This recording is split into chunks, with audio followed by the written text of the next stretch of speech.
el senador Pinto tiene una admirable serenidad que veo yo que otros maestros más curtidos la pierden cuando sienten algún desespero porque no son capaces de persuadir o convencer y entonces empiezan a agredir. Eso no puede pasar entre nosotros. Puede que haya alguno especializado en la agresión, pero que no se nos vaya convirtiendo en un virus más, la agresión, sino que haya un principio fundamental, que es de que vengamos dispuestos, sinceramente, deponiendo intereses coyunturales, ahí sí, populistas, demagogos, electoreros de quienes ya están en campaña o que no han dejado de hacerla para convencer o ser convencidos. Yo tengo eso como un principio, queridos colegas. Puede que como ser humano que somos todos, a veces lo olvide, pero por lo menos trato de recordármelo y recordarlo. Sí, yo no sé por qué. De tal manera que este no es el debate de fondo y probablemente, señor presidente, aquí hay algunas deficiencias, doctor Velasco, en la ley quinta o en la arquitectura de los debates, porque esto entraña que derrotar una proposición es aprobar la otra, y eso nos coloca siempre en una polarización de opciones y no nos permite aproximar las posiciones. Creo que eso nos quedó como mal diseñado como procedimiento. Vea usted que quienes somos partidarios de esta condena social, penal y constitucional que queremos elevar a ese rango, hemos tenido que ahora pedir la palabra para enfrentar la proposición de archivar la propuesta del acto legislativo, de tal manera que aquí podríamos hacia adelante, en medio de todas las reformas que nos esperan, que nuestra ley quinta pueda imaginar, modular mejor este hecho para que no sea tan polarizante siempre, sino que permita de pronto con algo más de audacia manejar los debates de una manera en que no arranquemos en dos bandos polarizados donde de entrada el archivo de una proposición suponga la derrota de otra propuesta, sino que puedan, digamos, tener cierta simultaneidad. Pero bueno, eso será objeto del futuro. Por ahora el presente es sencillamente, como lo ha dicho el senador Pinto, nuestro coordinador ponente, la apertura de un debate que concluirá en lo que proponemos nosotros, elevar al rango constitucional y demoler ese piso de arcilla de que habla nuestro joven senador Lara, de la consagración en la Constitución del 91 de un inamovible. Nosotros consideramos que la condena de prisión permanente es un nuevo escenario y un marco de reacción en el derecho penal que debemos tener, que nos exige la hora presente y que no va a demoler la Constitución del 91, pero la va a actualizar, porque yo que soy uno de sus defensores, también junto con todos los que así lo predican, considero que nada hay en el mundo, salvo los dogmáticos que tanto lo perjudican, que no pueda ser revisado. Y es que yo quiero decir que en mi caso personal hay aquí un elemento fundacional de mi partido, como fue nuestra senadora Gilma Jiménez, la primera proponente de esta medida drástica para reprimir y castigar a los violadores y asesinos. Y yo también quiero decir que estuve en el desfile de los académicos de hace unos días que citó el doctor Rodrigo Lara. Vi a todos pasar con voz serena y pausada hablando de la dignidad del agresor, del asesino, del depredador sexual. Y ninguno habló de la víctima, de la niña Zamboní o del niño que muere en manos de un depredador sexual en un potrero aislado y que hasta el día de hoy, claro, por deficiencias de la justicia en su operación, pero también por falta de elasticidad en la sociedad, ven la impunidad, su depredación o su asesinato. ¿Quién habló de la niña Zamboní o quién habló de esos inmensos depredadores que han llevado a esta situación que puede parecer extrema y no lo es? Porque hay una graduación de la pena. Por eso, algún expositor de ese día hablaba de que esto puede estimular el asesinato. Pues no es cierto, porque el agresor va a entender, porque saben más que los tratadistas, que una pena mayor tendrá si asesina a la que tendrá si es la depredación sexual, por lo que no va a preferir lo más grave frente a lo menos grave. Aquí no estamos en este momento y en esta oportunidad defendiendo todavía nuestra propuesta. Estamos enfrentando la propuesta de archivo del acto legislativo, que tiene unos elementos técnicos, jurídicos, sociales y políticos suficientes para ser considerado positivamente, y ese es el verdadero debate al que los invitamos.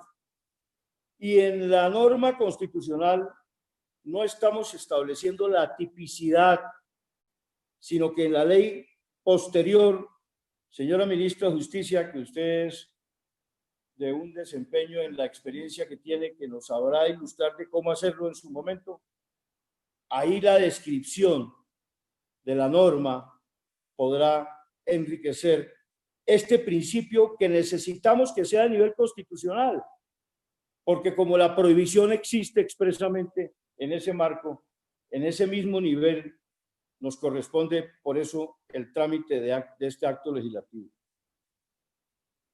Pero yo tampoco me quiero ir a fondo todavía, porque aquí, más que las razones técnico-jurídicas, que todo ese embelezamiento en el recorrido sobre el holocausto nazi, comparándonos a quienes defendemos la idea con caníbales, con ignorantes, bueno, varias cosas nos han dicho aquí los que nos han antecedido en la propuesta de archivar el acto legislativo. Yo creo que incluso se han equivocado en el camino. El camino de atacar es un camino que lo que hace es radicalizar. La persuasión es otro estilo, la persuasión es otra modalidad, menos desesperada. Había un distinguido exministro de Justicia que nos trajo ese día de los académicos un desesperanzador mensaje de que esperáramos 40 años. Doctor Lara, su exministro de Justicia que trajo ese día, nos dijo que esperáramos 40 años. Usted ya será de pronto bisabuelo. Mientras tanto, ¿qué irá a pasar? Con esos genios es que nos va muy mal en los tiempos que corren de la sociedad y del derecho y del enfrentamiento de todos estos problemas. Yo tengo que decir de pronto de una manera un poco ingenua que respeto la razón de los eruditos, pero me atengo más a la verdad de los pueblos que llevan en su memoria las cicatrices de su historia. Aquí no olvida la nación a sus niños que han sido depredados. Y yo no entiendo bien cómo se le puede calificar al señor Garavito o Garabato cuando mató más de 150 niños. Entonces dice algún ilustre expositor que se trata es de un asesino en serie y no de un violador de niños. ¿A quién violaba? A los niños. el caso de la niña Zamboní, el señor Noguera, si hubiera violado a un niño, hubiera tenido una pena menor. En ese despropósito y en esa desigualdad frente a las circunstancias del presupuesto normativo. De tal manera que lo que tenemos hoy es un derecho penal desequilibrado, que habla más de la resocialización, se preocupa más por la dignidad del atacante y se olvida fundamentalmente de lo que debe ser la sanción penal que conlleva la social del agresor, del depredador, y asegurar a la sociedad de que no va a seguir delinquiendo, porque es el otro factor. Senador, ¿cuánto tiempo más necesita para que pueda cumplir? 5 minutos a lo sumo, porque como hemos dicho aquí no estamos haciendo el debate de fondo. Bien pueda, bien pueda. De tal manera que lo que queremos es contener un poco el propósito de que ni siquiera podamos discutir nuestra propuesta. Hay deficiencias, yo diría, entonces, en el procedimiento reglamentario de la ley, pero nosotros queremos siquiera tener la opción de abrir este debate con una argumentación, sin que un argumento sea, senador Lara, por ejemplo, el de que la Corte Constitucional desde ahora creamos más con el deseo que con la razón que no va a avalar esta medida. Eso no es un argumento, eso es un temor o un deseo.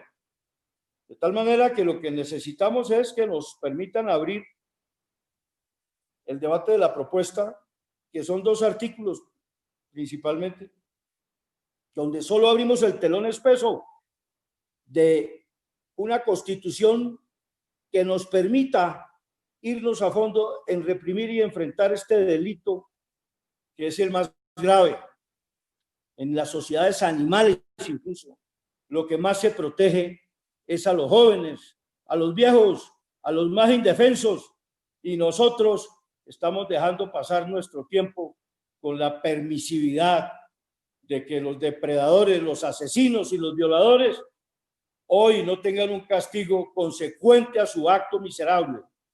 De tal manera que aquí vámonos entre todos a sintonizar en el análisis de lo que puede ser más conveniente y no desde ahora negar siquiera la discusión, porque eso sí que no es dialéctico, eso sí que no defiere una condición capaz de poder convencer o de aceptar y ser convencidos, sino de hecho descartar de manera bastante desproporcionada la opción siquiera de un debate que nosotros nos oponemos a que no nos dejen dar, sino que vamos a abrir el telón para irnos a fondo y establecer la conveniencia para esta sociedad del menos bla, bla, bla, de los expertos que tienen la razón pero no la verdad, que no proponen ningún camino de solución y quienes nosotros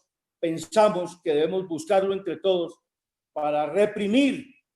Y aquí hay redimibilidad, porque a los 25 años se podría revisar la pena, de tal manera que es nuestra convocatoria, nuestra solicitud, a que estemos todos en una buena disposición para poder discutir y analizar lo más conveniente para la sociedad y no de pronto para alguna campaña electoral que no hace sino remembrar un pasado superado y un futuro que de pronto no va a llegar. Muchas gracias, señor presidente.